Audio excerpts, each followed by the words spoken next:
Hello everyone, my name is Abhishek and welcome back to my channel. So today we have Varun with us. So if you remember Varun, we had an interaction with Varun last time where we talked about a lot of things, how to get into an internship from your college and a lot of good things that Varun shared with us. So today Varun is here with us and he has something very interesting to share with us. So I'll give it over to Varun to explain about what he's going to demonstrate today. Hey everyone, I hope you all are doing good and I'm also doing fine. Thank you very much, Abhishek sir, for once again giving me the opportunity to contribute to your noble initiative which you are running.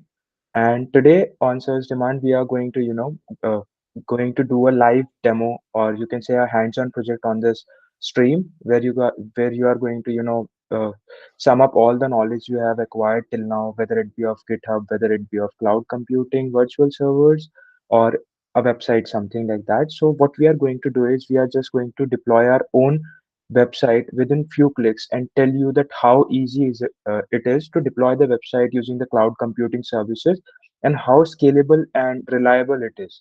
So I think you all are going to enjoy this session, and let's start. Awesome. Yeah. So I always love these keywords when somebody says scalability and installing in few clicks. So yeah, I'm very excited. Yeah, please go ahead.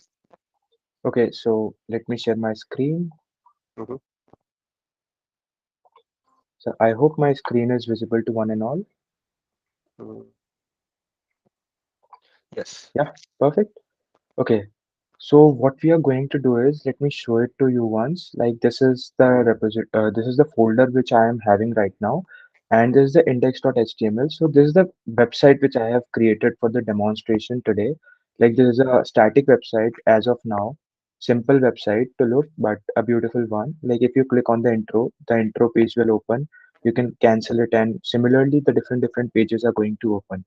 Right now, all the files and all the things are stored in my local system. Now, what we are going to do is we are just going to push all the things on our GitHub, and then we are going to, launch our server on AWS, and then we are going to start with the things. So let's start without any delay. So let me once again go back to my, Finder where all my things are present. So let's say I'm on this side. So first of all, I would like to create a empty GitHub repository and like to host all the things. So without any delay, let's start it. First of all, I'll just increase the font size so everyone is able to see it. Let's go to our GitHub and create a new repository for the sake of our project. So I'm on my GitHub and let's say I click on new and let me give it a name. Let's say AWS demo.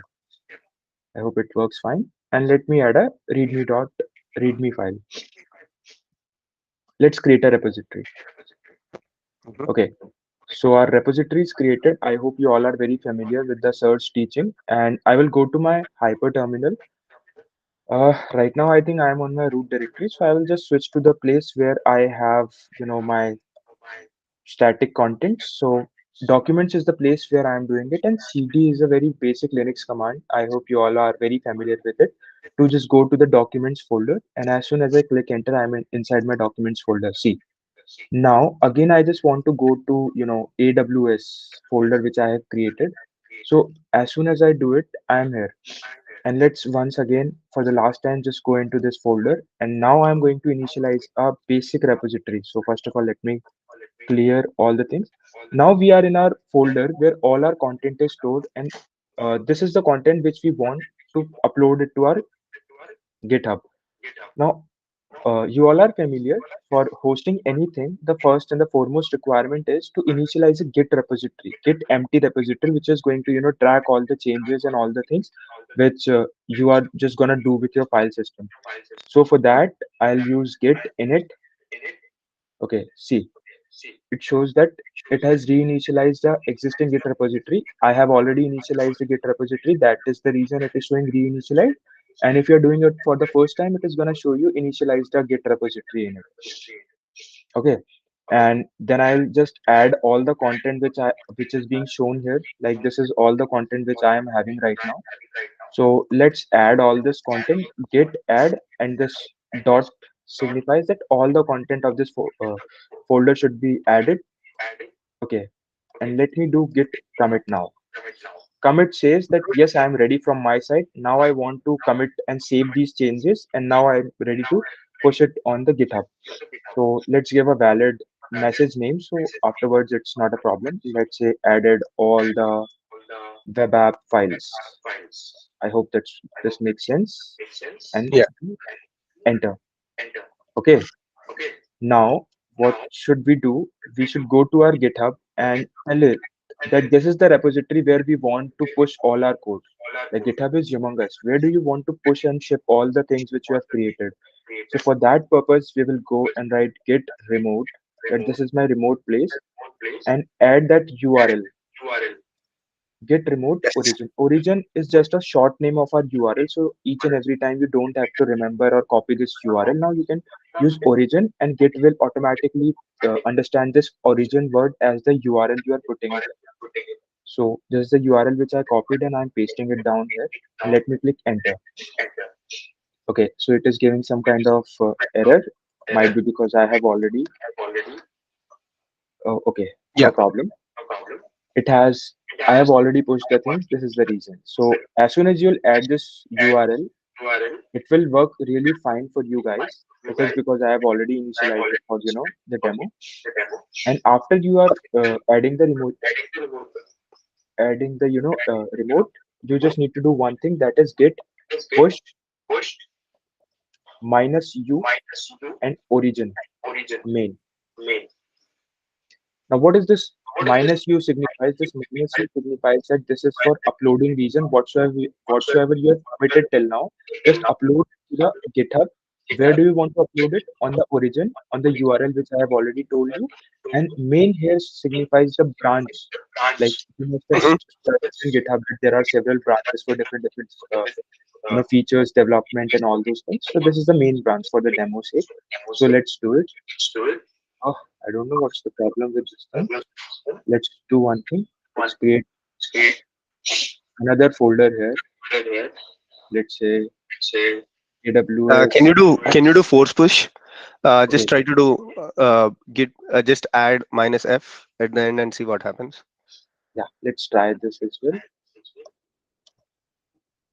Still, it is giving some kind of error. So I think we must Okay. initialize a Yeah, yeah, new that's fine. folder. Yeah. It would be just okay. Let me copy it. I'm sorry for that. No worries, no worries. Demos are meant to fail. Don't worry. Yeah, exactly. So don't get upset really if you are unable to do it. It happens all the time. So let's go to the place where my files are located. And here Mhm. I'll just go into the folder. Let's do check what's the name, AWS demo. Okay, so I just want to go into the AWS demo, and here I am. And once again, I'll go into this part. Okay, so till now, I am just on my folder where all my files are located. And now with the git init command, I am just reinitializing a git repository. Okay, uh, let me just check if there is already a git repository attached. Mhm. Oh God. Okay, I got it. I got it. What's the problem? I am directly copying, so it is copying the files. Let me do it. Okay, no problem. Let's do one thing. We'll name it something different for the origin, and I'll commit all the files. First of all, I'm adding them to the staging area. Then git commit, edit website files.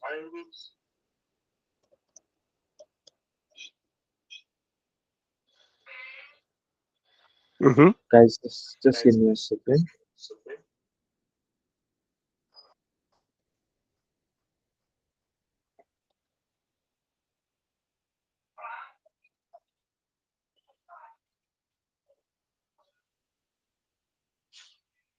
Okay, so you're copying the content to this Yeah, folder. I'm just copying the content. I am not copying the whole folder because there is a git init already there, and it is Mhm. copying the files. So that is creating a problem for all our audience. So this is the last time. Yeah. Sorry, guys.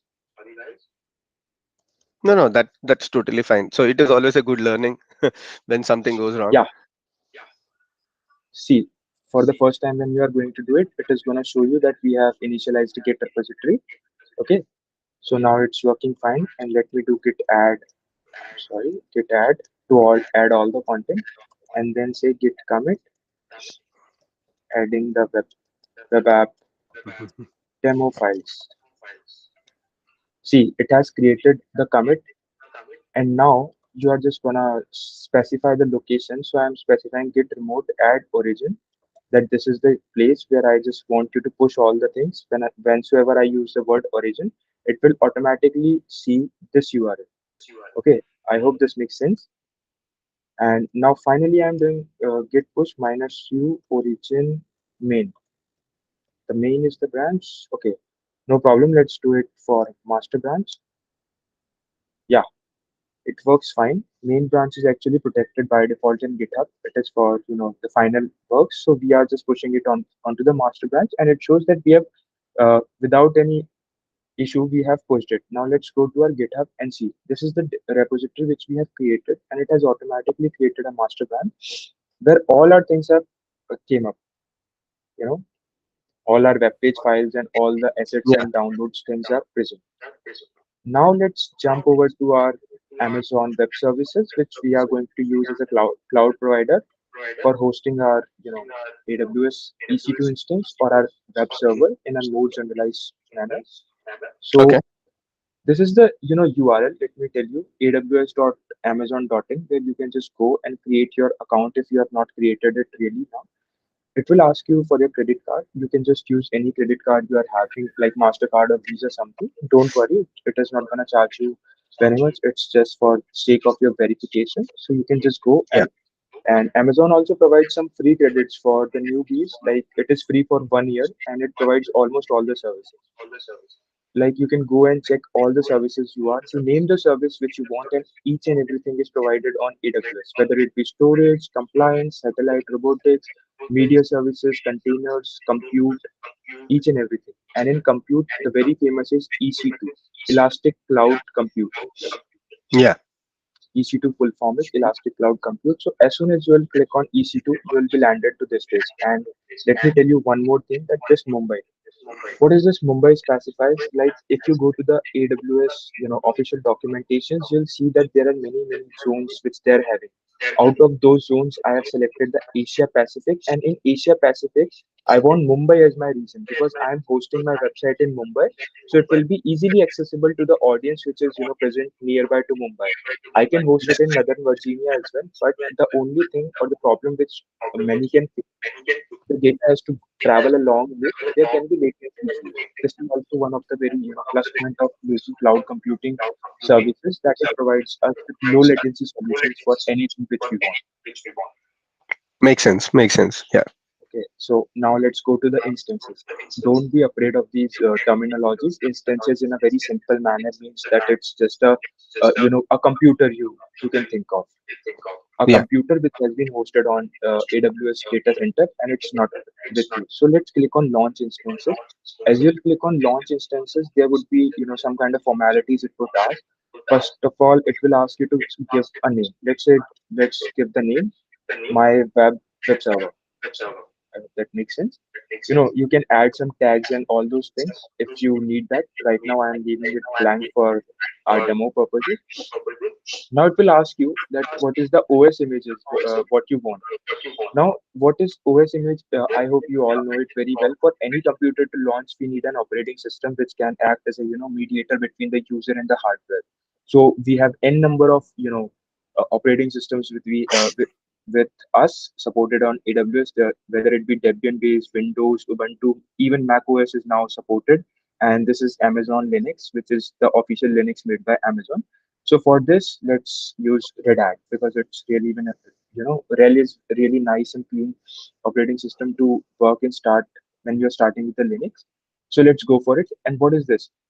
Let's check out this as well. So these are different things where we can go. Like this is the enterprise Linux which we are using. We can go with the SQL Server edition as well as per the demand. But right now this is eligible for free tier as well. So let's go Yeah. with this one. Always go with the Now, free tier ones because we are just doing a demo, and even when you're practicing things, you don't have to pay for these instances or computes. Yeah. exactly, that's the thing. And now let's come to the instance type. Now, if I click on this Hmm. instance type, you can see that right now we are using T2 micro. That signifies that the computer which you will be getting, it is going to have only one core CPU and 1 gigs of memory. But to show you the power of cloud computing, let me scroll down a bit. You can use as much as 128 cores of CPU and 256 GB of memory. This is not the storage memory, this is the RAM memory, guys. You can see as per the demand, you can scale it up to the next level. Like it is Yeah. almost up to the supercomputing power which you can use. So let's not get fascinated really quick. Let's use the small one only.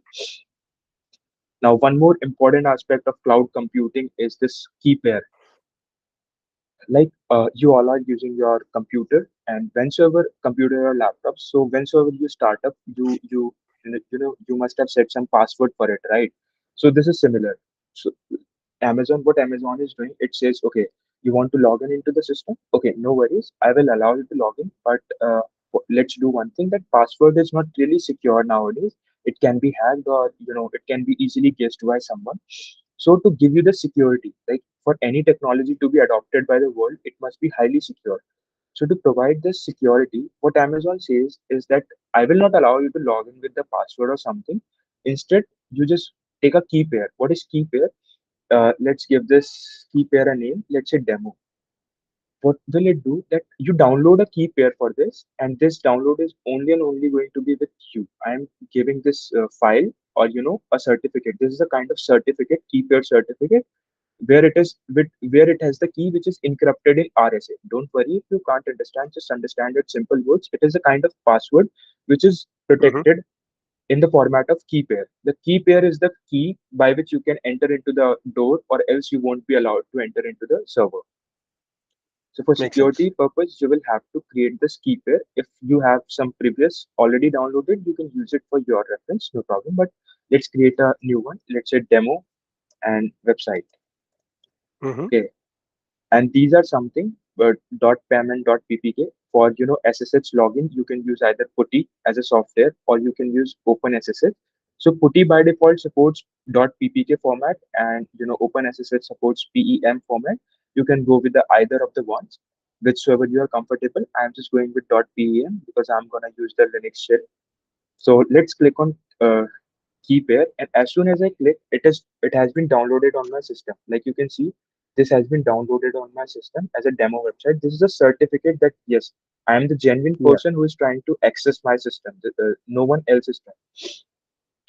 Now let's come to And the network. always, yeah, Yes, and sir. always preserve your key pair because it is the way of logging into your EC2 instance, and you can also use one key pair for your multiple EC2 instances. You don't have to create a key pair for individual EC2 instances. Like Varun just showed us that he created a key pair. He stored it in his laptop, or you can also store it in some secure places. And what you can do after that is next time when you're creating an EC2 instance, you can just reuse that key pair, right? Exactly. When you will be launching your next EC2 instance, it will show you the option that these are the key pairs which you have already created. You can use either of them if you are Yes. having it right. Now let's come to the networking setting. These are some of the really very important and crucial setting for any of the tabs. So what is this network? Let's first go with this VPC. So VPC stands for Virtual Private Cloud. Right now, everyone, if I ask you that you come and use my application, but I tell you that there is a threat of your privacy or your data being leaked, so will you use my application? The obvious answer is no. Whether it's Facebook, No. the people will say it. No, I'm not going to use, whether you are Facebook or Google, I want my data to be highly secured and protected. So similarly, Mm. organizations and each and everyone wants that their data is secure. They are not able to see the resources where they are left. So Amazon provides that your data is completely secure, and in the network you can create your virtual private network. Only you are allowed to enter into this network, no one else. Only you and the ones you are allowed, you are giving the access can enter into this network. Other than Mm. them, no one else can enter into this network. Okay. If you people are aware with the networking, basic terminologies, you know that there is a subnet. So you can choose the subnet if if you have the requirement for the basic demo, and for keeping it a bit simple for our novice learners, I am leaving it by default, which is available. And now please keep this auto assign public IP as enable option, because if you will disable this option, your server is going to be launched, but it is not going to have a public IP, which uh, if it will not have its public IP, you will not be able to the public will not be able to access it. Yeah. So it is really important to have this public IP option as enabled. There are many of the times when we don't want our public IPs to be enabled. Let me give you a very, example for this. Suppose Hmm. there is an organization, and in an organization there are thousands of servers running here. So I have one server where my database is running, and in the database, all the credentials, let's say all the salary details and all those things of my employees are being stored. Now, I don't want that anyone from outside of internet has an access to that database. That database must not be allowed access to anyone. So I can disable this. It will not have its IP. Now one question might arise that, Varun, if you will disable this public IP, I won't be able to use it. I won't be able to log in it. I won't be able to access the data. How am I going to do it? So for that, our answer is going to be whenever we launch an instance or something, it has two IPs. One is public Hmm. IP, which is visible to the public, and one is private IP. So when you disable the public IP, it will have its private IP, which will help you to log in or to access the resources which are there in that EC2 instances. I hope it makes Makes sense to sense. you. Yeah, And now totally, let's totally. come to this firewall. Yeah, before that, Varun, just 1 second.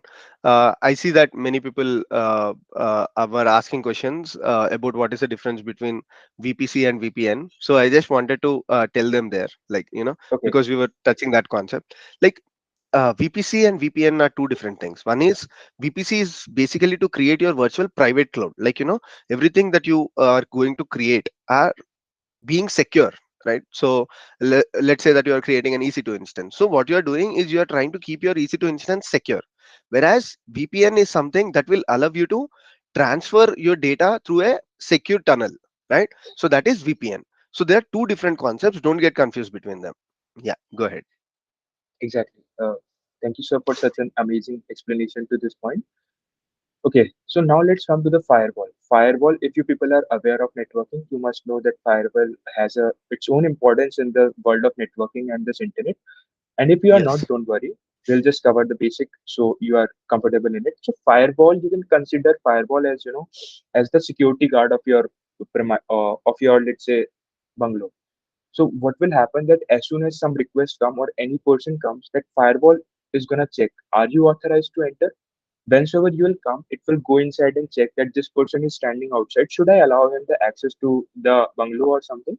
If he is the authorized person, he will allow you the access, or else you won't be allowed the access. Similar work Yeah. does the firewall in the terms of computing and all those things. Again, you can go with the existing security group, or you can create a new security group. Right now, we are creating a new security group, and its by default name is Launch Wizard 7, which is given by AWS itself. Now, Yeah. what is this SSH? I will have to allow SSH traffic from any instance. Let's any instance, or I can justify that you only SSH should be allowed from my IP. Now, this IP is the IP of my local system which I am using right now. So, what is this SSH? SSH full form is Secured Shell. Now, SSH is really required when you are trying to log in into the remote servers or remote computers. You don't have this, Mm. the computer which will be launched after this initialization, you don't have the access, physical access to it. How will you Yeah. access it? You will access it only and only through some different computer which you are having right now with you, and you will do a secure login from your PC to that PC to connect and give commands and run some few commands on it. So now you are saying that allow the SSH traffic. You are telling the firewall or the security guard that if any SSH request come, please do let him enter. Don't reject him. And you have an option that from which IP do you want the SSH. You can select anywhere for your demo, or you can select my IP if you want your SSH to be very secure. Like only through this local host which I am using right now, I will be able to access it, or else I won't be able to. Let's make it anywhere as of now. As soon as you Yeah. make it anywhere, But AWS but will. the important, sorry, Varun, again, Yeah. but Varun has covered a very important concept there. If you have noticed that, if you select my IP, right? Allow SSH traffic only from my IP, then even assume that there is a case where your private key is compromised. Okay, so for some reason you have compromised your private key. That means that your private key has been shared with the external world, or some hacker was able to access your private key. Now, even in such cases, AWS will block the SSH connection for the hacker because he did not have access to the Varun's IP. So SSH is only allowed through Varun's IP, even if you have the access to the private key, right? So that's how you can restrict, or that's how you can make your connection more secure. Yeah, Yeah, exactly. Now you can check your public IP that this is my IP only to show you the proof. yeah, yeah. What you can do is you can just go to the Google and you can just type what is my IP. Just go and Great, type and hit enter. And as soon as you'll type, you will see that this is your public IP address. Now note it. This is 103.156. And let's go to the AWS console and now see it's exactly 103.156. This is my IP which is visible to world, and AWS is automatically detecting it. Now, amazing. let's move to another very important aspect of traffic. Which traffic do we want to allow? Like we have our website. So, you all have visited a website today, or whensoever you have started with your computers. So there, as soon as I click on it, I can just see that there it is showing that this is the HTTPS request. Now, this Hmm. HTTPS is a protocol by which we are sending the data. So we are telling our security guard or our firewall that listen, if there is any request which is coming for the HTTP traffic, if the traffic coming is for HTTP, don't deny it, give it the access. Because if we will not check this one, if any request is coming to access, it will be in form of HTTP protocol, and we have not told our security person that if there is a person who is coming with the HTTP protocol, do let him enter. So your website won't be available to the public. So please don't Amazing. forget to check mark on this HTTP traffic, because it is really important for anyone coming from public uh, with the HTTP protocol to access your website. And the very interesting feature of AWS is that as soon as you have mentioned that you want SSH from anywhere, it will show you that rules with source. This allows IP address to access all IP address to access your instance. It is giving you the warning here itself that you have allowed the SSH from anywhere, and it can be a major threat uh, for your instance. Yeah. AWS is recommending please change it to some known IP, but let's ignore it for the sake of Yeah. this demo. And just one thing before we go to the next one, Varun, there. Yeah, so people who are watching this, some people might think that okay, you're allowing HTTP traffic from the internet. So HTTP by default means that it's an insecure traffic, right? So how will you control this? Someone might actually question this one. So today we are just doing a demo, but in a real world scenario, what usually happens is nobody allows a HTTP traffic. Let's say that you are talking to Amazon. Okay, always you must see that like or whenever you're talking to a third party application, in general it comes with HTTPS. So what you can also do is that at your load balancer level, you can say that okay, when you receive HTTP traffic from someone, okay, redirect it to HTTPS, right? So you can make those changes at your load balancer so that you can always keep your connection secure. Even though somebody is coming to you with HTTP traffic, you can redirect them to the HTTPS. Yeah, Absolutely amazing, amazing point which you have covered, sir. This was, really insightful to know about how we can have HTTP request even with the HTTP without spending many of the, bucks to buy the yeah, host name and all those things for the HTTP request. So now let's go to our next thing. For any of our device or any of the computer to launch, it is really very important to have a storage as well, because this is the place where you are going to store your boot and all those yeah, files and the things. So you can check for the free tier eligible, you can have 30 gigs of EBS. EBS is the storage which you are using, and you can use uh, as per your requirement. So let it be 10 GBs right now, and this is the 10 GBs which we are gonna have, and this is the SSD which is by default it is providing. And you can go onto the advanced tab if you want to do or check out some more features of this storage. This is not the Let's go to the next part, because it's gonna take time if we go deep dive into this. We'll do this some yeah. other day and server sir allows. So now let's go to the advanced detail. And why I am going to the advanced detail is just because of this option to make you aware of this IAM. What is this IAM? Now, IAM is also a very interesting feature which has been provided by cloud providers. Now, first of all, the full form of IAM is Identity and Access Management. What is it? Let me explain it to you in very simple terms. Suppose Sir is having a large organization where, many teams like my database team, my sales team, my marketing team, my tech team are working. They are having different teams, and there are hundreds of server launched there. Now I joined the company, and now I Sir wants to give me the access to the tech department. Okay, you just go and Hmm. handle my website. So for that sake, he won't allow, he don't want that he is giving me the complete access of his AWS, the complete access of the AWS account of the whole organization, because intentionally or unintentionally or by mistake I can damage any of the resources, which could lead to heavy losses of any of the services or any of the things. So for that purpose, what we can do is we can, Sir is gonna go and create an identity and access management for me. They are gonna give me the access of only and only tech department, or only of the one server which is being running, and Amazing. I am entitled to do the work. And in that as well, you can specify that I have the read only permissions, or write only, or execute only, whatsoever the permissions I have. Yeah, So this is the that thing. that's a great point that you covered, Varun. Thank you. Yeah. So that's the thing which I wanted to demonstrate in this demo as well. So let it be for this time I am to keep the thing simple. And now let's Hmm. finally click on launch instance. So as soon as you'll click on the launch instance, tada, now you just count the number of seconds it took, and it has successfully launched a virtual server on some database which is being in Mumbai, and you have been allotted with the private IPC as I have already told, and it is initializing, booting all the things, and you will get your public IP address very soon. Okay, so Amazing. till the time this is being booted up, uh, let's wait.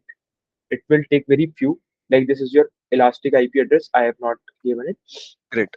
Yeah, somebody was So, asking me the other day, like, when we do the same thing with GCP and when we do the same thing with EC2, that's on the AWS, why does, the instance get quickly installed on the GCP? Like, installation is fine, but to come to the running state, apparently, GCP takes less time. Like, even here it just took 10 seconds, I guess. So I was reading and trying to understand what was happening behind. And then I understood that GCP keeps a pool of instances that are already up. And when you make a request, what happens is it will just give you access to an existing instance. So that's why when you do the same thing on GCP, it just comes like in a fraction of seconds. Yeah, just an yeah, interesting topic. this is also an interesting topic for the organization which cannot afford a Yeah, single millisecond of delay or latency. yeah. So that's amazing point. Now just see, within, we are watching it. It has been up. Our instance is running, and as we have already assigned it that my IP address should be auto assigned. So this is a public IP which AWS from their pool of IP addresses have assigned to us. So now let's move to the connection part. How do we connect to it?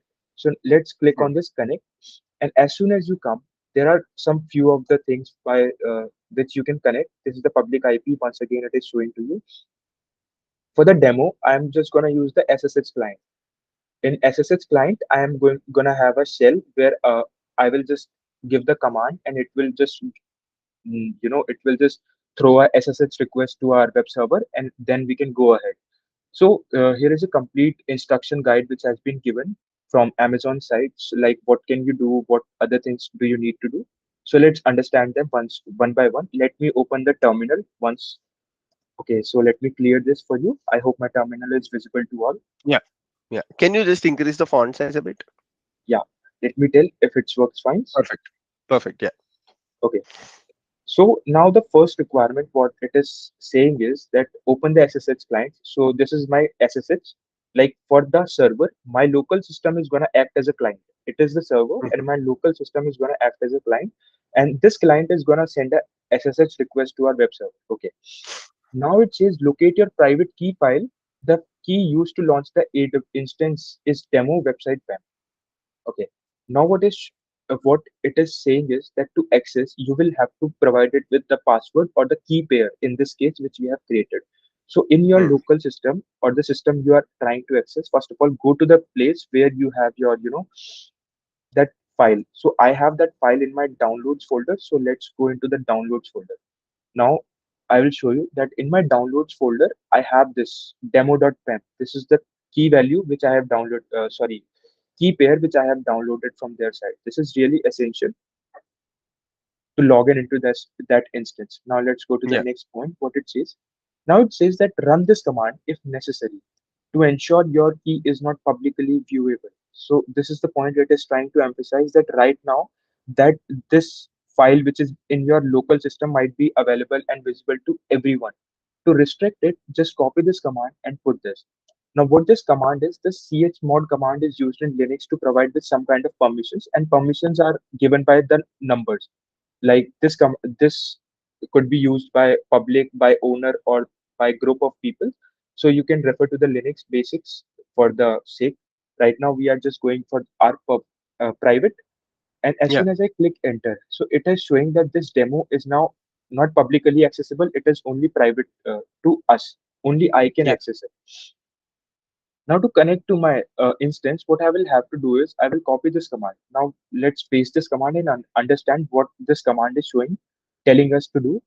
It is saying that give a SSH request, send an SSH request, and this minus I specifies with an identity file. What is the identity file which we are sending the SSH? It shows that this is my identity file, demo website, which I downloaded from AWS.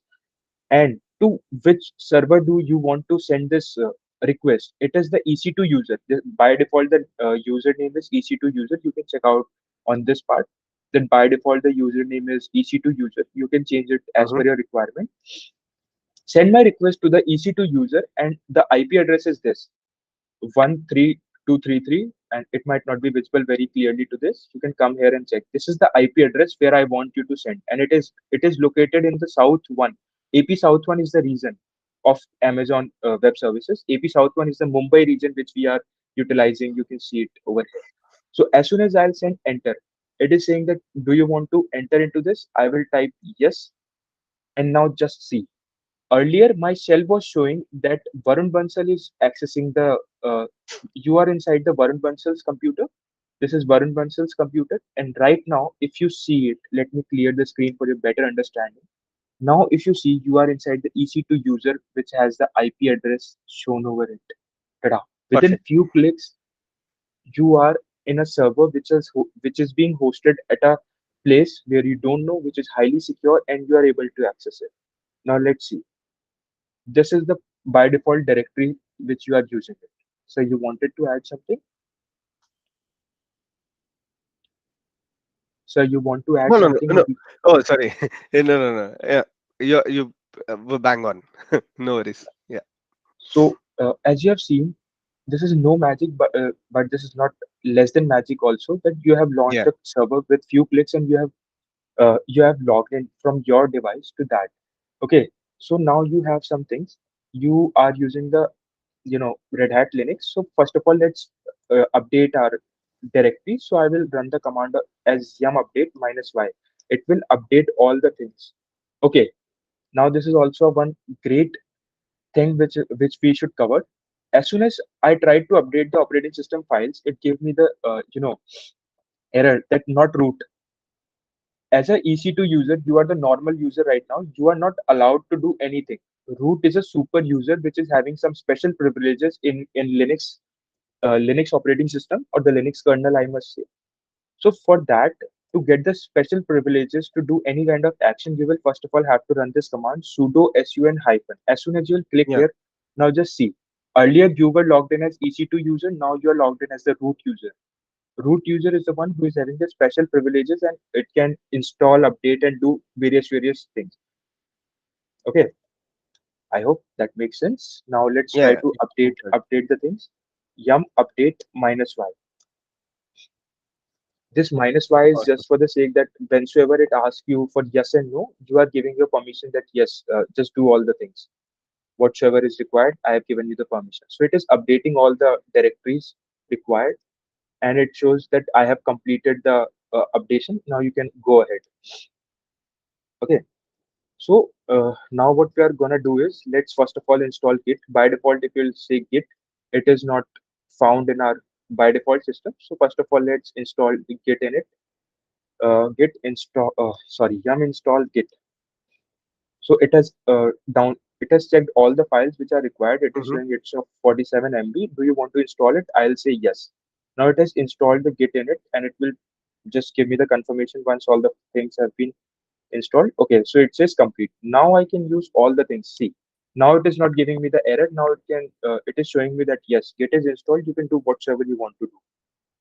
Perfect.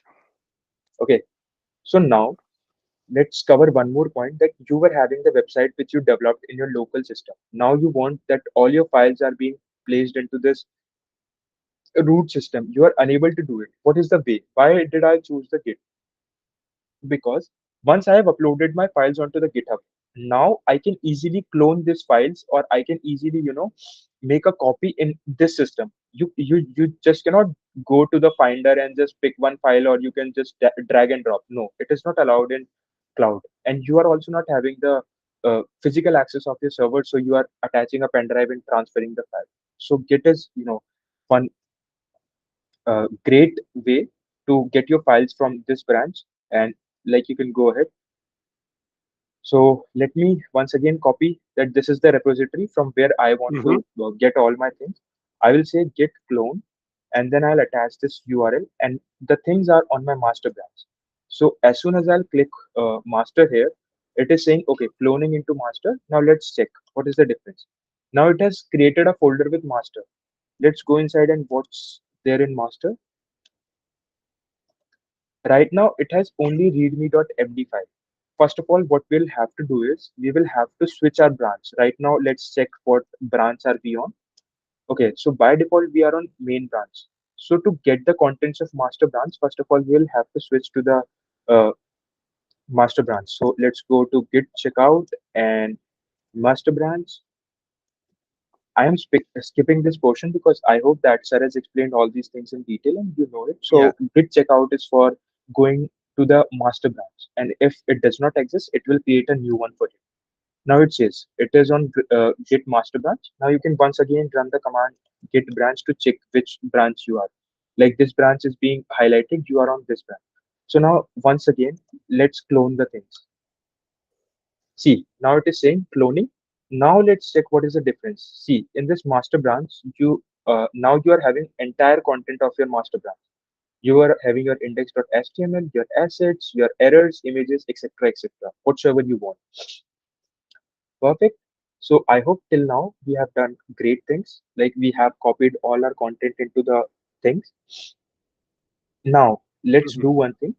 Now what we are gonna do is to make our files, accessible to public. We will have to run an application in our web server, which is gonna keep our website live. As soon as a request comes with the HTTP traffic, we require an application which is listening to the things. Like, if someone is visiting your bungalow, there must be someone to receive them, right? So Yeah. that duty is being done by web server. So right now, which web server we are going to use for this demo? We are going to use the Apache web server. And to install the Apache web server, what we are going to do is we're going to type the command yum install HTTPD. HTTPD Mm-hmm. specifies the Apache web server. Let me give this for the faster. And as soon as you will enter, it is installing the Apache web server. So now Apache web server has been installed. Let me tell you one thing. To for hosting your website, Apache web server has been installed. But with Apache web server, what it says, that I will keep only and only those websites up which are located in /var/www/html. this is the Yes. place this is the place. If the files are present on this folder, on this destination, on this directory, I will host them, otherwise I won't host them. Just keep in mind, Perfect. this directory name is really very important to host your website. This is the place where you will have to place your files. Now let's do one thing. Let's go to our home. If I'll type cd, I will be on my home directory where I started with. Okay, so let's go to my master, and these are the things. So what I'm gonna do is I'm just gonna copy my index.html file, and cp is the command. This is the very basic command. CP specifies for copy. What we are telling, that CP copy index.html, And to which destination do you want to copy? My destination is /web/www/html, and hit enter. Now it has copied the branch. You can just go and check it.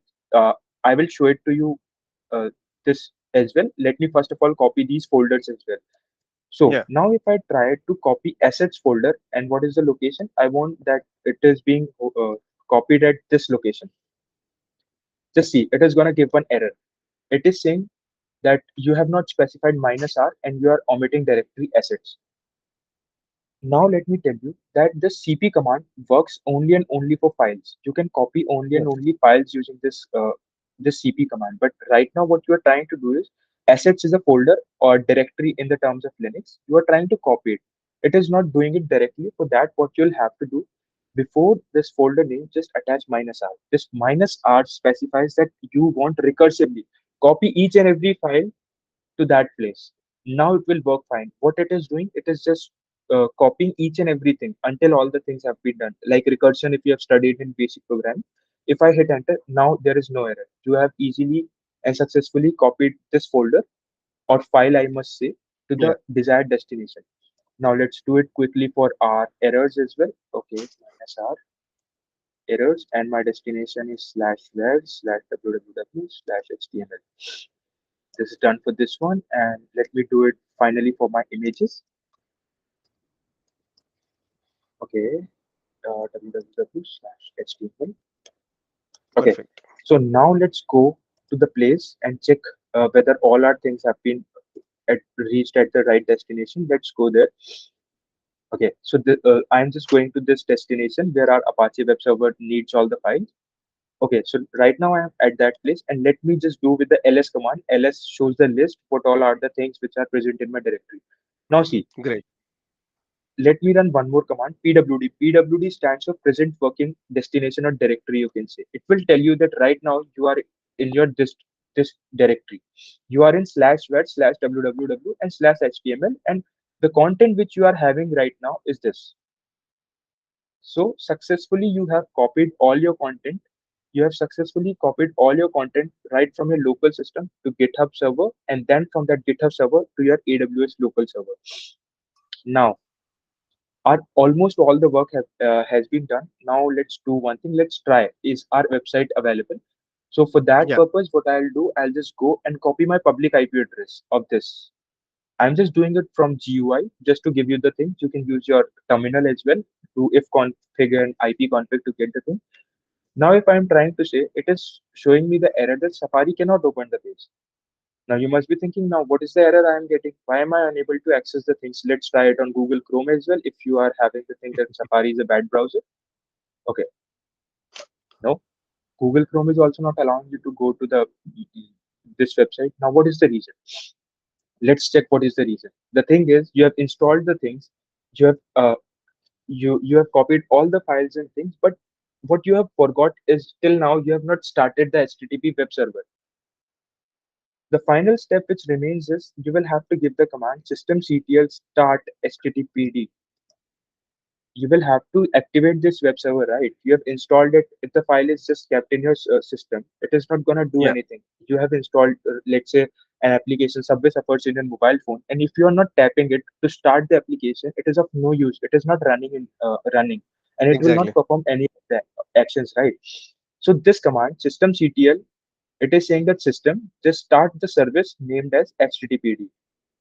Okay, so as soon as I'll click enter, now it says that okay, I have started with the service. You can just check. There is a command chk, I think chk config httpd. Okay, see what it is showing. It is showing that forwarding request to systemctl is enabled. If there is any service, if there is any request which is being coming with the http request, it is being forwarded. Now let's go and check if it's our website is available. Ta-da. Yeah. As soon as you'll refresh your page, your website is available to each and everyone. And this is a local Amazing. website. Not only I am able to access it. If Sir will copy this IP address, and if he will open his browser and try to enter this, he'll be able to see it. Now you people might face one issue. For that, let me copy this. I'm copying this not to some different position. Let's say this side, and let me paste it. What I wanted to do.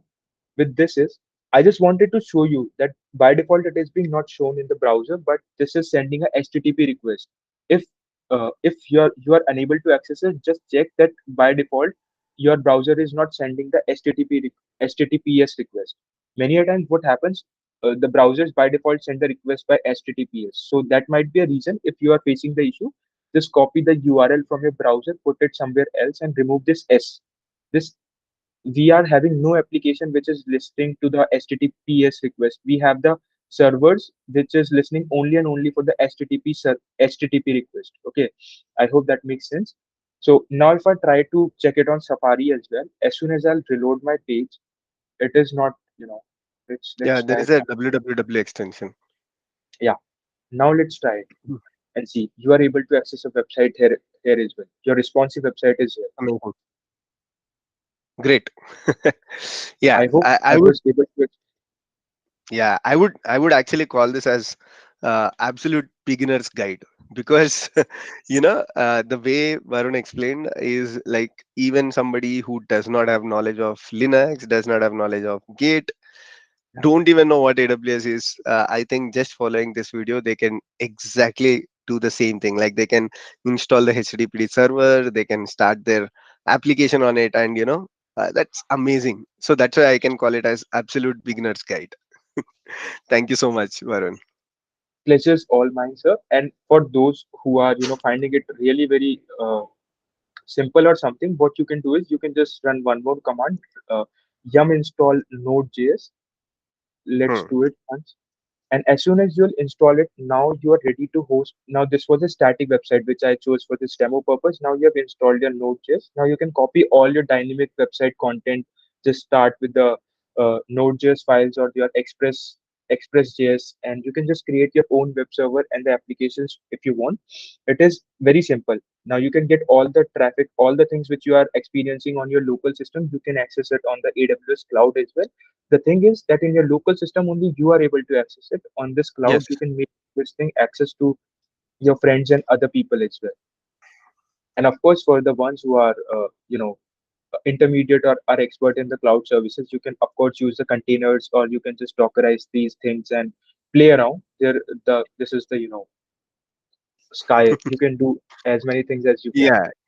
Yeah, try Python applications, try Node.js applications, whatever you would like to. But this is a starting point that you should always know. Like, if you can host a static website, then you can move to hosting a dynamic website. So definitely start with this one, get yourself acquainted to this, understand each and every parameter that is involved. I'm pretty sure Varun has made things clear for you. But still, like, you can go through the AWS console and understand step by step. And then finally, once you reach here, then you can move to the next steps. Yeah, just go Amazing. and what is this containers, what is this, like they have the support for Red Hat OpenShift Exactly. as well, Elastic Containers, Kubernetes services. As soon as you just get to know, you want to dive this is the ocean. You can dive as deep as you Yeah. want, and still there will be a lot of depth to dive. Amazing. Yeah. Great, Varun. Thanks for your time today, and thanks for explaining us all of the things in a very simplified and easy way. Thank you very much, sir, for inviting me. And for the Sure. like one more thing for the beginners, you just don't need to be an expert in your web development. Like you will think that okay, first of all, I will have to learn web development or something. Just don't do it. This is a fancy website just for the demo sake. Like it looks Yeah. good for you people. If you are learning, just go and create a simple web page. Hello, this is my website or my name is this, and try to host it. Our basic Yeah. motto is to learn cloud and all those servers and all those things, not web development. Yeah. Exactly. You can also take a sample HTML page from W3 schools. Not at all a Yeah, problem. exactly.